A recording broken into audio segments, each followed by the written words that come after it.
Jacob Hale was 42 years old, and he believed, truly believed, that a man who builds with his hands and keeps his word never has to look over his shoulder. He had calloused palms, a quiet voice, a company he'd grown from a single truck and a prayer into one of the most respected small construction firms in Phoenix, Arizona. He built homes for families in his community, real homes, with solid foundations, on land they could be proud of. And for 9 years, he believed he had built something just as solid with Kalani, his wife. Sharp, beautiful, warm when she wanted to be. He was proud of her. He told people that too. Then one Friday evening, a bottle of perfume he didn't recognize changed everything. Not loudly, not with a scene, just quietly, the way the most dangerous things always begin. What Jacob was about to discover that night wouldn't just break his heart. It would unravel 32 months of lies, a $180,000 theft from his own company, and a betrayal by the one man he'd called a brother. And by the time the truth came fully to light, it would happen in front of everyone. Before we get into the story, if you've ever loved someone completely and quietly wondered whether they still saw you the same way, stay with me. Because this one is going to hit close to home. It was a Friday. Late August, the way Phoenix gets in late August. The kind of heat that doesn't let go even after sundown, when the asphalt still radiates warmth through the soles of your shoes, and the air smells faintly of dry earth and cooling concrete. Jacob had come home at 6, which was early for him. He'd showered, reheated the leftover chicken his sister Elena had dropped off the day before, and sat at the kitchen table with a glass of iced tea and a set of project blueprints spread out in front of him. The ceiling fan clicked softly overhead. It had been doing that for 2 years, and he kept meaning to fix it. The house was quiet in that comfortable, lived-in way that a man can mistake for permanence. Then Kalani walked out of the bedroom. She had on a fitted black dress. Her warm brown skin caught the soft yellow light from the hallway, and she looked, as she always did when she made the effort, genuinely stunning. She was spraying perfume at her wrist, something citrus on top, sweet vanilla underneath. Something Jacob had never smelled before. Not the bottle he'd given her at Christmas. Not anything from their bathroom shelf. "Where are you headed?" he asked. Casual, no edge to it. "Jade's birthday," she said, meeting his eyes in the hallway mirror. She smiled at him through the reflection. "Damien might be there. He's just a friend, babe. Don't overthink it." Jacob nodded. He smiled back. But something in the pit of his stomach didn't follow the smile. It stayed right where it was, still and attentive, the way a man gets when he's been around enough unstable ground to know the feeling before the crack appears. He watched her pick up the keys to the Mercedes, the one he'd saved for quietly over 8 months and surprised her with on their anniversary. A Saturday morning, a big red bow, her hand over her mouth. She'd cried that day. He had felt, in that moment, more like a husband than he ever had in his life. She left at 7:14. He knows the time because he checked the microwave clock. He sat back down with his iced tea. He looked at the blueprints. He stared at them for about 12 minutes without seeing a single line. Then he folded them up, set his glass in the sink, and grabbed the keys to his work truck. The old one, with the cracked side mirror and the faded Phoenix Hale construction decal on the rear window. He followed her, not in anger. He would be clear about that later, when he had to tell this story more than once. He wasn't shaking. He wasn't rehearsing an argument. He was simply a man who had spent 20 years reading foundations, who knew, by instinct and long experience, when something underneath wasn't level. He gave her a 12-minute head start. Kalani didn't go to any restaurant. She drove straight to a luxury apartment complex in Scottsdale. Glass facade, polished lobby visible from the parking lot. The kind of building where the landscaping looks like it gets watered twice daily. She pulled into the covered lot without hesitation, walked through the main entrance, and held a key fob up to the elevator panel. Her own key fob, already in her hand.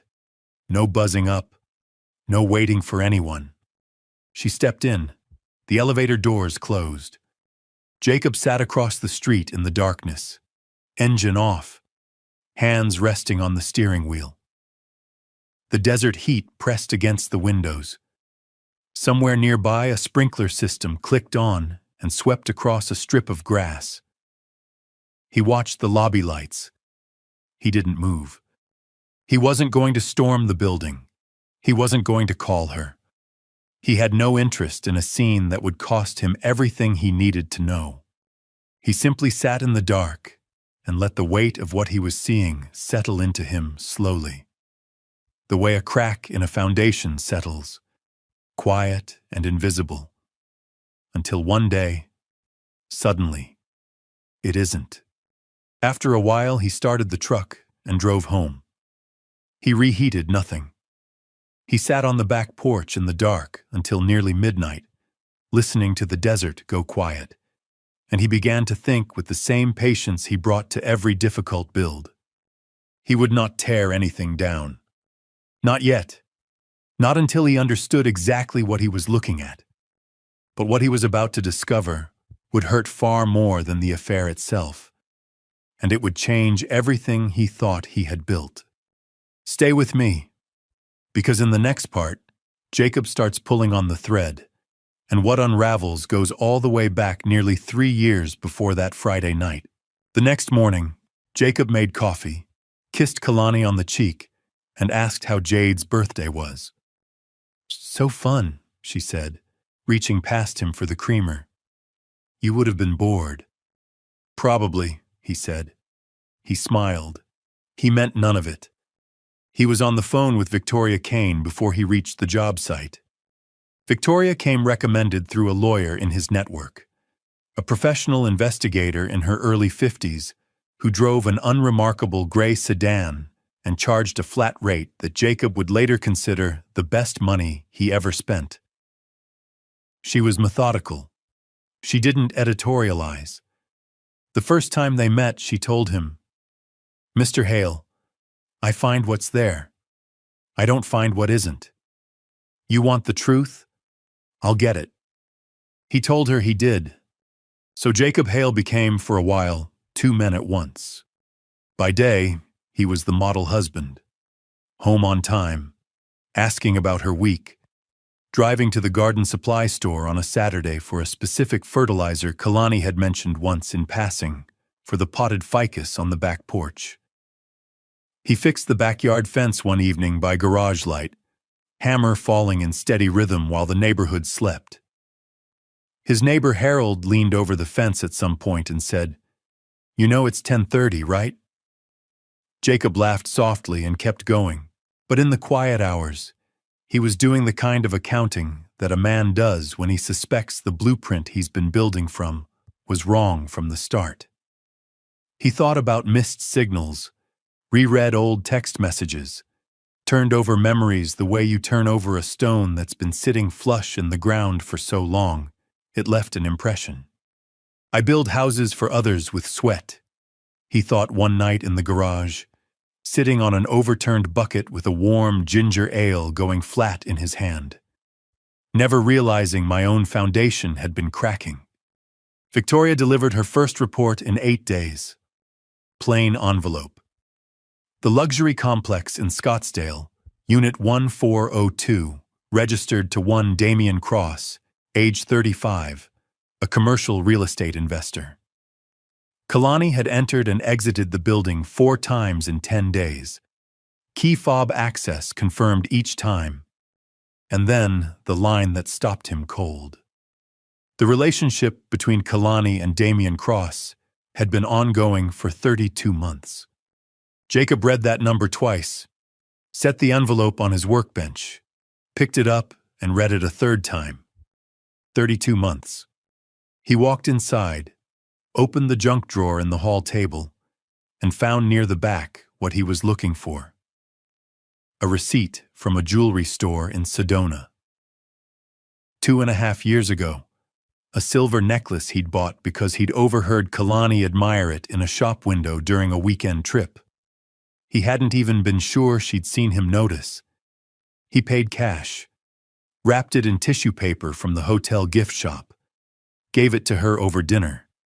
She had hugged him in the middle of the restaurant, voice muffled against his shoulder. "You always know exactly what I need." He had been so proud of that moment. He'd told Elena about it afterward. He now understood that Kalani had already been involved with Damien Cross for 3 months when he handed her that necklace. When she cried. He set the receipt flat on the kitchen table and looked at it for a long time. The ceiling fan clicked overhead. He didn't throw anything. He didn't make a call. He just looked at that small piece of paper and let himself understand, fully and without softening it, exactly what it meant. Then he went back to work. The second report from Victoria arrived 10 days later, and this one was heavier in a different way. In the 3rd year of their marriage, Kalani had worked part-time handling the company's books, invoicing, payroll, vendor scheduling. She was organized and efficient, and Jacob had added her as an authorized signer on the business account, as a practical matter. She was his wife. Of course he trusted her. Victoria's financial review told a different story. Over a span of 14 months, Kalani had made a series of carefully timed transfers from the company account.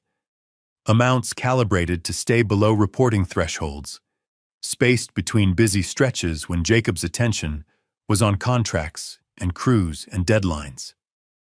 The total was $180,000. The transfers didn't go to household expenses or personal accounts that Jacob could track. They went, along with matching funds from Damien Cross, toward the purchase of a Scottsdale property. Victoria's notes included a phrase pulled from an email exchange between Kalani and Damien. The phrase was, "Building a new future." Jacob read that and set the report face down on the workbench. He stood there in the garage for several minutes without moving. He thought about every Saturday he'd given up, every contract he'd chased, every dollar he'd reinvested rather than spent because he was building something that was supposed to outlast the grind. He thought about the families living in homes he'd constructed.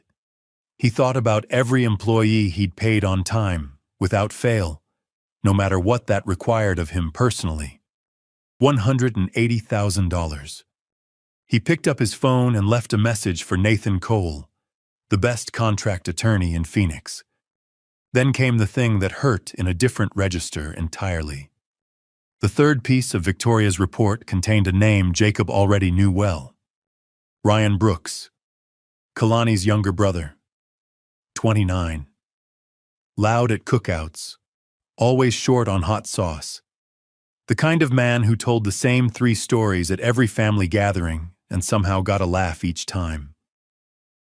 Jacob had genuinely liked Ryan. 2 years earlier, he'd written the recommendation letter that helped Ryan obtain his contractor's license. He'd done it without being asked. Ryan had accepted $15,000 in so-called consulting fees from Damien Cross, paid across 2 installments. In exchange, he had stayed quiet.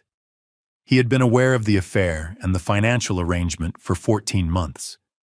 He had sat across from Jacob at Sunday dinners, Thanksgiving tables, and Easter plates, and had said nothing. Not once. The following Sunday, Jacob went to the Brooks family dinner as usual. Good food, basketball on in the living room, Vivian's kitchen warm and fragrant. Ryan was louder than usual that afternoon, working through some long story about a breakdown on I-10 that had everyone chuckling. He did not meet Jacob's eyes a single time. Jacob watched him the way he watched a structure for stress fractures. Patient, still, unhurried. He understood now. The man he had treated like a brother had weighed him against $15,000 and made his choice without apparent difficulty.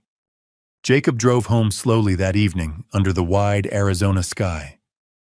He sat in the truck in his own driveway for a few minutes before going inside. He had everything Victoria was going to find. He had Nathan Cole's number. He had a clear picture of what had been done and by whom. Now he needed a room where all of it could be said out loud, not for his own satisfaction, but because some truths are too large to be handled in private. They need air and witnesses and the particular weight of a community's presence. The Black Phoenix Housing Fund Gala was 3 weeks away, a major charity event supporting affordable housing across Phoenix's black neighborhoods. Damian Cross was listed as a primary sponsor. Jacob had been invited to participate as a respected contractor. He called the organizer the next morning and reserved a table. He had some invitations to send. Jacob was building something in the dark now, not with lumber and nails, but with patience and paperwork. And the night of that gala was about to become one that nobody in that room would ever forget. In the 2 weeks before the gala, Jacob made 2 phone calls that nobody knew about. The first was to the venue manager, a quiet arrangement for a private lounge off the main hall, available for roughly 45 minutes mid-evening. The second was to Nathan Cole, who confirmed that a specific set of documents would be ready to carry into that room. Jacob asked Elena to be there. He told her only what she needed to know, and she asked him no questions. She showed up the evening of the gala with a leather folder tucked under her arm and said, "Tell me where to stand." He said, "Near the door." She nodded. That was the whole conversation. The night of the Black Phoenix Housing Fund Gala, the weather had softened the way Phoenix occasionally does in early autumn. The heat still present but gentler, as if the desert itself had exhaled. The venue was a downtown hotel with high ceilings and warm lighting, the kind of room that made everyone look a little more polished than they were. A live jazz quartet worked through something slow and clarinet-heavy in the corner, and there were white linen tables and flowers, and the particular warmth that fills a space when a community gathers around something it genuinely believes in. Jacob walked in with Kalani on his arm. She was wearing red, a different perfume tonight, something warmer. She smiled at people she recognized, accepted compliments gracefully, tucked herself close to Jacob's side the way a wife does when she wants to look like one. She had no idea. Jacob wore his best suit, pressed, unhurried. He shook hands with men he respected, nodded to contractors he'd worked alongside for years, exchanged a word with Vivian and Richard Brooks near the entrance. Kalani's parents, dressed well, genuinely pleased to be there. Elena was already at their sponsored table, posture upright, folder on her lap. Victoria Kane was present too, near the back of the room, quiet and unremarkable in the way she always was. Damian Cross arrived 20 minutes in. He was handsome, the kind of polished that came from good clothes and practiced ease.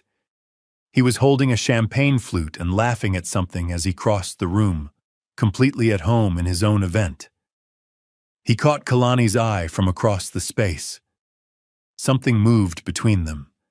Brief, reflexive, the kind of exchange that a husband only registers if he's been watching carefully. Jacob had been watching carefully for weeks. Earlier that day, he had sent Damien a single text message. Private lounge, side corridor, 8 p.m. Come alone. I know everything. You'll want to hear what I say before I say it publicly. He had not expected to need to send it twice. Men like Damian Cross, in Jacob's experience, always believed they could manage a conversation in their favor. He gave it until 8 o'clock. Let Kalani relax into the evening. Let her accept a drink and exchange pleasantries, and begin to feel that this was simply another night. Then he touched her arm lightly and said, "Come with me for a minute. I want to show you something." She came without suspicion. Why wouldn't she?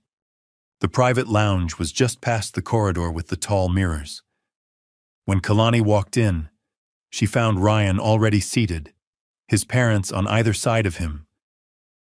Vivian with the tightly controlled expression of a woman bracing for impact. Richard very still. Elena stood near the door as instructed. Victoria was positioned to one side, and Damien Cross was there, because he had come, exactly as Jacob expected. The door closed. Kalani looked at Jacob. Her expression began the slow work of calculation, trying to read the room, measure the distance between where she stood and what she was facing. "Jacob," she said, light and careful. "What is this?" He didn't answer right away. He looked at everyone present, slowly, without hurry. Vivian, Richard, Ryan, who was studying the carpet, Elena, who gave him a small nod when his eyes reached her. Then he turned back to his wife. "Scottsdale Residences," he said. "Unit 1402. Your own key fob. 4 visits in 10 days that I witnessed personally." He held her gaze. 32 months, Kalani. The color left her face.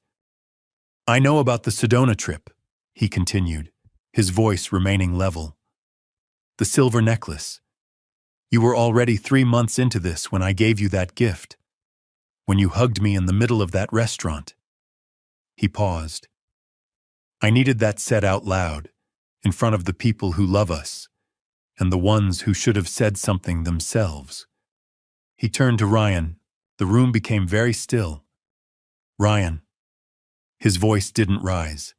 It never rose. "You accepted $15,000 across 2 payments to stay quiet for 14 months.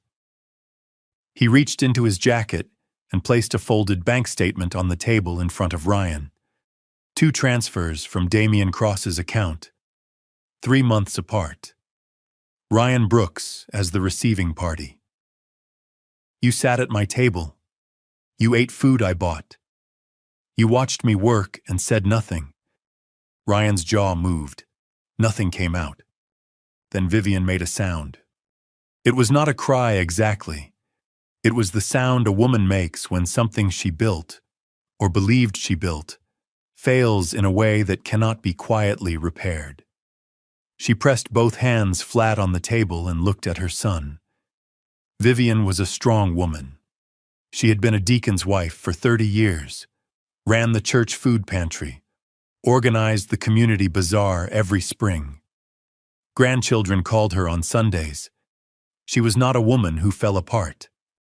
But she looked at Ryan now with an expression that Jacob had never seen on her face in 9 years of Sunday dinners, and when she spoke, her voice was barely above a whisper. "My son," she said, "how could you do this to a man this family called its own?" Ryan opened his mouth. "Don't," she said, just that word, and it was enough. Richard put his hand on her arm and said nothing at all. He was a quiet man by nature, Richard Brooks, a retired postal worker who had built his entire life around decency. He did not look at Ryan again for the rest of the evening. Damien Cross had not moved from the spot where he'd entered. He was still holding the champagne flute, Jacob noticed, except now his grip on it had gone slightly rigid, the stem trembling just enough to see if you were looking. Jacob looked at him. "I'm not here for you specifically," he said. "What was done will be addressed through legal channels, and my attorney is already prepared. But I wanted you in this room to witness what I'm about to say to my wife, and to understand that what you and she have been calling a private arrangement is now a matter of documented record." He turned back to Kalani. She had gone very still. Her arms were wrapped tight across her chest. The composure that had carried her through 9 years, through gifts and dinners and occasions where she had performed the role of devoted wife, with what Jacob now recognized as considerable skill, that composure had come apart in the last few minutes, and what was underneath it looked like a woman who had walked confidently out onto ice and just heard it crack beneath her. "Jacob," she said. Her voice broke on the second syllable. "Please, let me explain." "I'm not here in anger," he said. And it was true. That was, perhaps, the most disorienting thing in the room, that his voice contained no rage. "I'm not standing here to humiliate you.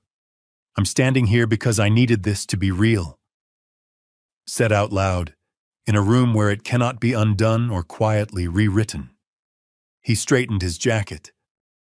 "I built this company from the ground up. Every contract, every payroll, every Saturday I gave up." He let that sit for a moment. "I built it with the intention that it would outlast the grind, that it would mean something. I am not here to destroy anything tonight." He held her eyes. "I am here to protect what I built." He nodded once to Elena. She picked up the folder. They walked to the door together. Outside, the jazz was still playing, something brighter now, almost joyful. The main hall hummed with voices and laughter, completely unaware. Jacob paused in the corridor. He pressed one hand briefly to the wall, just for a second. Then he straightened and walked toward the lobby. Behind him, through the closed lounge door, he could hear Vivian's voice again, low and measured, and carrying the particular weight that only arrives in a mother's voice when she has run entirely out of excuses to make for someone she loves. He did not stop to listen. He had heard enough for one night. What Jacob carries out of that hotel will close every exit Kalani thought she had left open, and what he reveals next will show just how carefully and how completely she had planned to take everything he built. Here is the part that no one in that private lounge had been prepared for. Not Vivian, not Richard, not even Elena, who knew more than most and still went quiet when she heard it laid out completely. Because what Jacob had shown them in the first part of that conversation, the affair, the 14 months of silence, the money paid for someone's complicity, that was the wound. Painful and clear. But what came next was the structure beneath the wound, the part that had been designed. He reached into Elena's folder. He set 2 documents on the table side by side, neat and deliberate. The first was a printed email thread, 17 messages between Kalani and Damian Cross, spanning 8 months. Jacob didn't read from it aloud. He turned it so the room could see the subject line of the most recent message, dated 6 weeks earlier. Divorce timeline plus asset split. Kalani's breath caught, audible across the room. "You were already planning it," Jacob said. Flat, factual. 14 months in, you were already mapping the exit. He rested 2 fingers lightly on the email printout. "Arizona is a community property state. You both understood that. 50% of Phoenix Hail construction at current valuation would represent a significant settlement. Damian's real estate network would absorb the business cleanly." He paused. "You were going to call it an amicable separation. You were going to let me believe it was mutual." Vivian closed her eyes. "There's a line in here," Jacob continued, "written to him 18 months ago." He found the page and turned it toward Kalani without touching her. Near the bottom, in her own words, the sentence read clearly. He didn't say it aloud. He let her read it herself. She had written, "Jacob is just the old foundation. I need an upgrade." The word sat in the room the way a stone sits after it's been dropped. the ripple moving outward in all directions, reaching everyone at slightly different moments. Richard Brooks pressed both hands flat on the table and stared straight ahead. He did not speak. He was a man who had spent 35 years at the post office sorting other people's correspondence, and he had never, in all those years, read anyone else's mail. Now he wished he could unsee what was in front of him. Damien Cross still hadn't spoken. He stood near the window with his champagne flute, and Jacob noticed his grip on it had tightened to the point that his knuckles had changed color. Kalani started to say something. Jacob set the second document in front of her. She looked down. Her face moved through confusion, then recognition, then something that arrived slowly. The expression of a person understanding, all at once and without the mercy of gradualness, exactly how thoroughly they had miscalculated. It was a post-nuptial agreement. 6 pages. Her signature on the last page, notarized and dated from the 5th year of their marriage. She remembered signing it. Of course she did. What she had not known, what no one in that room except Jacob and Nathan Cole had known until 3 weeks ago, was that the agreement's specific language, carefully reviewed and confirmed by Nathan Cole, classified Phoenix Hale Construction as entirely Jacob's separate property in the event of dissolution. Kalani had signed it during the period she was working the company's books, when she still believed she was a participant in the future Jacob was building. It had been presented to her as a mutual protection document, and she had signed it without a second thought. Because at that point in the marriage, she had no particular reason to read the details carefully. She had excellent reason now. Any divorce filing under Arizona community property law would find the company fully shielded. No claim possible. The exit plan she and Damien had been constructing for months had been built against a wall neither of them had known was there. But that wasn't the detail that made Kalani's composure finally collapse. Jacob spoke next in a measured, unhurried voice. Nathan Cole has reviewed the transfer records from the company account. The $180,000 moved over 14 months while you held signing authority. He paused. He's also reviewed the correspondence between you and Damien regarding the Scottsdale property, the purpose of those funds, as you stated it in writing, in your own words. Another pause. His assessment is in the second document, 3rd paragraph. I'll let you read it. She read it. The word Nathan Cole had used, after reviewing all evidence in full, was misappropriation. He had chosen careful legal language, but the meaning underneath it was plain to everyone in the room. Kalani's legs gave way. Not dramatically, not all at once. Slowly, as if each joint made a separate, quiet decision in sequence. She sank to the floor of the hotel lounge, her red dress pooling around her, both hands pressed together in front of her. There was nothing performed about it. It was simply a woman whose legs had stopped holding her up. Jacob. Her voice was barely a sound. Please, I know what I did. I know it. Please, just... She stopped. Started again. I'm sorry. I'm so sorry. Jacob looked at his wife on the floor of a hotel lounge while the sound of a jazz quartet drifted under the door. He looked at her for a long moment. Then he crouched down so he was at her level. Not close enough to touch, but level. He waited until she met his eyes. Kalani, he said, I loved you without condition for 9 years. Every day I went out to build something, I was building it for us.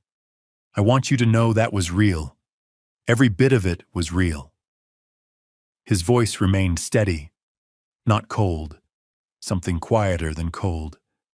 The tone of a man who has finished grieving something and is simply stating what remains. But you made a choice. You made it deliberately, and you funded it with what I built.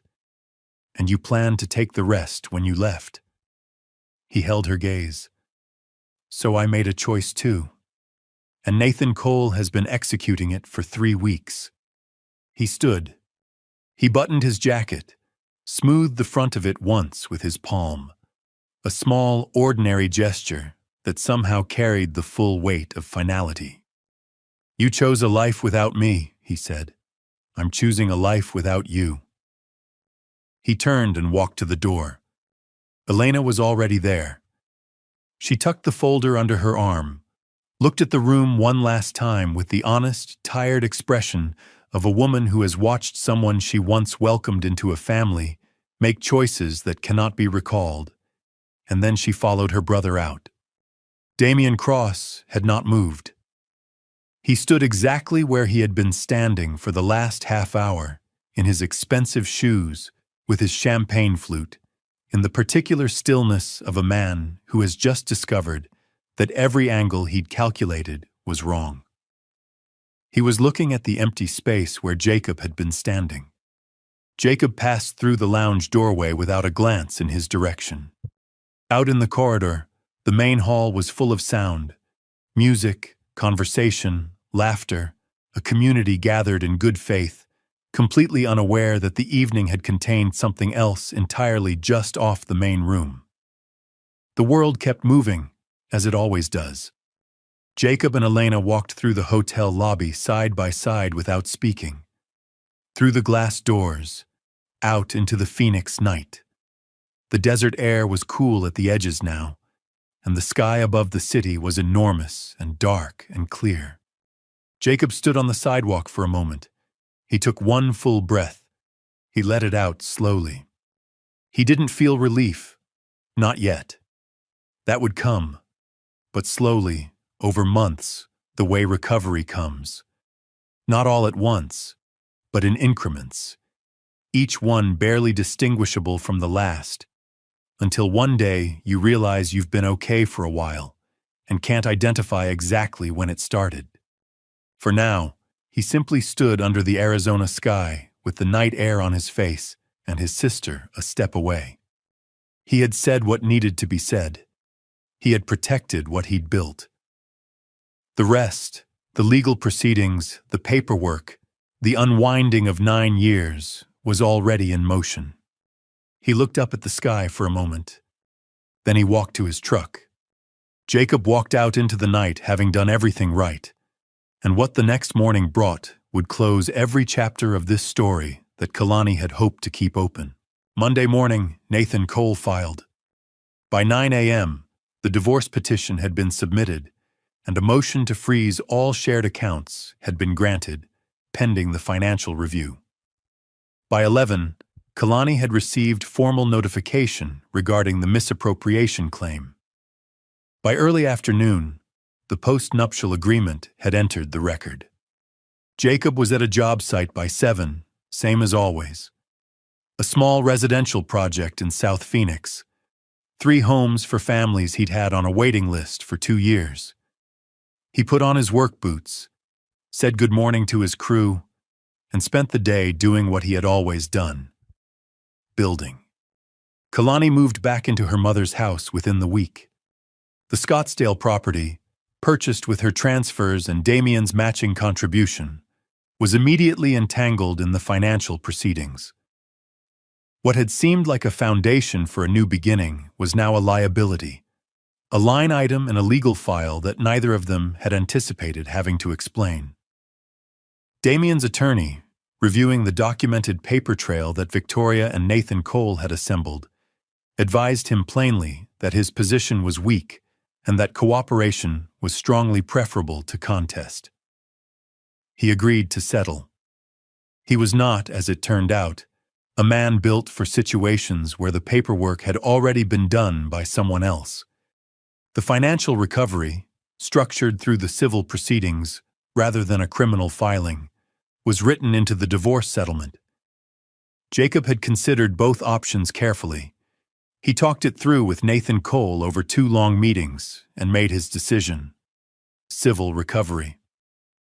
The money returned. The record established. The protection made permanent. He had no interest in a process that would devastate what remained of a family that had already been badly hurt by people making choices they couldn't take back. "You're being more decent than you have to be," Elena told him on the phone.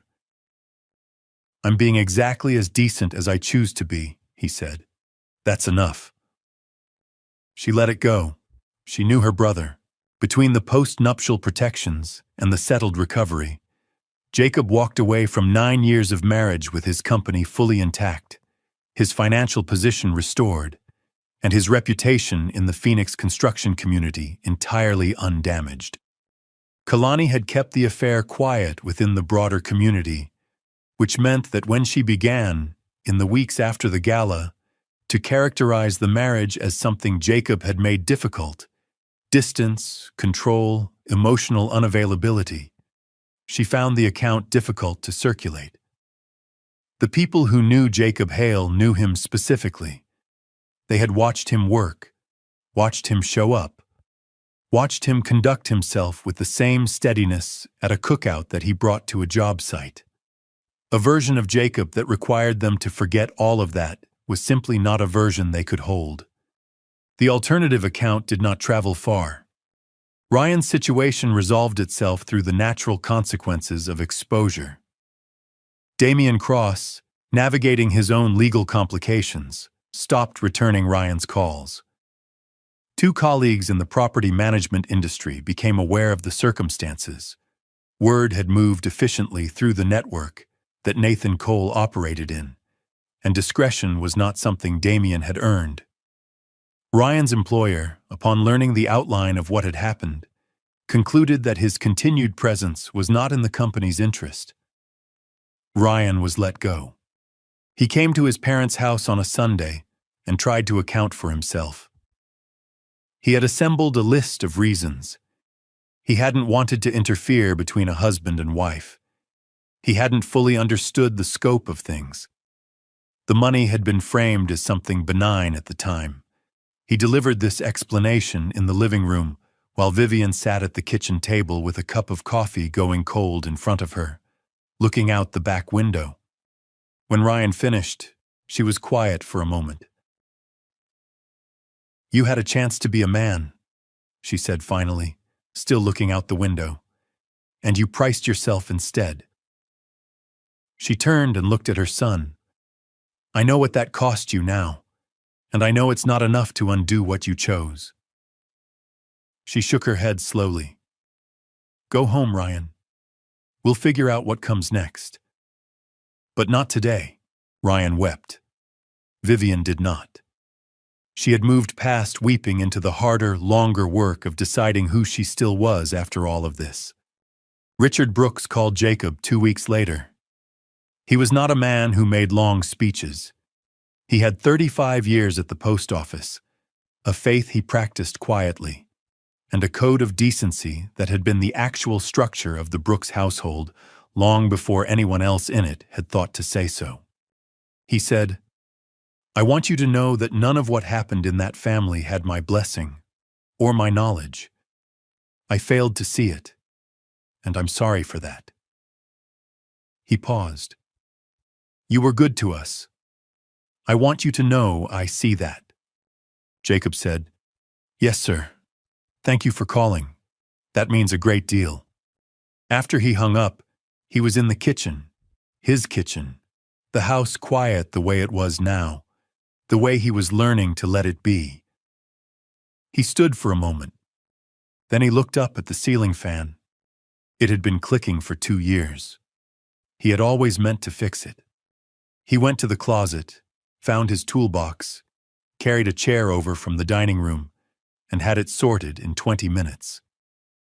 A loose bracket, a stripped screw, something so simple he almost laughed at himself for letting it go this long. He stepped down off the chair and turned the fan back on. It ran smooth and clean, no sound at all except the steady movement of air. He stood in the kitchen for a moment and just listened to that. Then he made himself a fresh cup of coffee and sat down at the table with the blueprints for a new project spread open in front of him. The house was quiet, and the foundation was sound. And what Jacob Hale built next would matter more than anything that had come before it. 14 months later, Phoenix Hail Construction was the busiest it had ever been. 2 significant municipal contracts, affordable housing developments in neighborhoods that had been waiting years for someone with the right credentials and the right community standing to take them on. An expanded crew, a second truck, and the company office, which had lived for 6 years in Jacob's spare bedroom, had been moved into a small commercial space on the south side of Phoenix. A hand-lettered sign hung above the door. One of his younger crew members had painted it on a Friday afternoon without being asked. Showed up Monday, already hung. Jacob had stood in the doorway for a long moment when he first saw it. He hadn't been able to say anything right away. He'd just nodded and gone in to start the day. The mentorship program had begun without ceremony the previous spring. 5 young black men, ages 19 to 24. 3 had come through a re-entry program. 2 had been referred by a pastor at the community church who said simply, "They need someone to show them it's possible." Jacob didn't create anything formal. No paperwork, no announcement. He just started showing up on Saturday mornings with those 5 young men on whatever active job site he was running, teaching them to read a level and frame a wall, pull a permit, interpret a blueprint, submit a bid. He paid them for their hours. He asked one thing in return: attention. Some Saturdays, someone spilled coffee across a set of drawings, and Jacob would look at the spreading stain and sigh in a way that made everyone within range start laughing before he even said a word. Some Saturdays, the morning got cold, and nobody wanted to be there, and he'd tell them, without drama, "That's the work. The work doesn't negotiate with the weather." Some Saturdays, one of them asked a question that stopped Jacob mid-motion. A real question, the kind that came from somewhere genuine, and he would set down whatever tool was in his hand and take the time to think before he answered, because he believed young men deserved honest responses more than fast ones. He told them one thing consistently, at the start of nearly every session: build with your hands and your word. Those 2 things together, nothing that comes from them will fall apart on you. They listened. They were good at it, as young men tend to be when someone speaks to them without condescension and means what they say. Vivian Brooks called him on a Thursday morning in November. He was driving to a job site, the old pickup's heater working at roughly half capacity, the Arizona morning carrying that dry, particular cold that Phoenix gets in late autumn, the kind that surprises people who associate the desert only with heat. He almost let the call go. Then he saw the name. He pulled over. Her voice was quieter than he'd known it in 9 years of Sunday dinners. Not weak, Vivian was constitutionally incapable of weak, but worn in the way that time and hard reckoning wear a person down to something more essential. "Son," she said. She was quiet for a moment. He waited. I watched you become the kind of man who shows up," she said, "who doesn't make excuses, who builds things for other people and asks nothing back. And I watched you handle what happened to you with more dignity than most men would have found." Another pause. "I see what you're doing with those young men. I hear about it." Her voice steadied, came back to itself. "I want you to know I'm proud of the man who stood firm. Prouder than I know how to say." Jacob sat in the pulled-over truck on a quiet Phoenix street, with the engine running and his hand pressed briefly over his mouth. "Thank you, Vivian," he said. "That means more than you know." "Take care of yourself," she said. "That's all I called to say." The call was short. Neither of them needed it to be long. He pulled back onto the road and drove to the job site. Kalani and Damien had separated within 8 weeks of the gala. Without the secrecy, without the particular friction of something forbidden, the shared opposition that had given their connection its energy, What they actually had between them turned out to be thin. A woman chasing an idea of something better, and a man who had enjoyed being the destination, had discovered that neither of them was especially equipped for the plainness of just being with another person. The Scottsdale property had been sold as part of the legal resolution. Kalani was, by all accounts, living quietly. Jacob didn't carry that. It wasn't something he wished on her.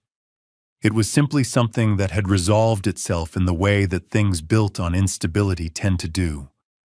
Not with drama, but with a slow, inevitable settling into nothing. He met Isabella in the spring. She was an architect, brought in on one of the municipal contracts to consult on design specifications. She wore practical work boots to the job site and spoke plainly about what she didn't know, which Jacob found, after everything he'd been through, an almost startling quality. They had coffee 3 times before either of them called it anything. The 4th time, he told her, briefly, without drama, that the past 2 years had changed how he understood trust, and that he moved carefully now. She said she appreciated him saying so. She said she was in no hurry. Their relationship grew the way good things grow. Slowly, with attention, without forcing the frame before the foundation was fully set. Jacob Hale, quiet, broad-shouldered, patient, with his calloused hands and his old pickup and the hand-lettered sign above his office door, was building again. Not because he had recovered, not because the pain had simply disappeared, but because building honestly, with his hands and his word and the full weight of his character, was not something that had ever required perfect conditions. It was simply who he was, and nobody had managed to take that from him.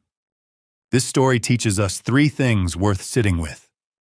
First, before you sign anything with your name on it, a financial form, a joint account, a document your spouse sets in front of you and calls routine, read it yourself, or have someone you trust read it with you. Not because marriage requires suspicion, but because your name on a page has consequences that outlast the goodwill that was in the room when you signed it. Jacob's protection came from a document Kalani never read carefully. That is not a love story detail. That is a practical one. Second, the people who stay quiet while someone you love is being harmed are not neutral. Silence is a choice, and it has a cost. If you have ever watched something happen in a family and said nothing because it wasn't your place, this story is worth thinking about. Ryan didn't raise a hand against Jacob. He simply folded his and looked away. The damage was the same. Third, and this one is for the grandmothers, the aunts, the women who have spent decades watching the good men in their families work without recognition. Say it while you can. Vivian's phone call meant more to Jacob than she probably knew. If there is a steady, decent man in your life, a son, a grandson, a neighbor who shows up without being asked, call him this week. Not a long call, just, I see you. I'm proud of you. It takes about 45 seconds. It lasts considerably longer. This story was written by a human, with AI as a companion.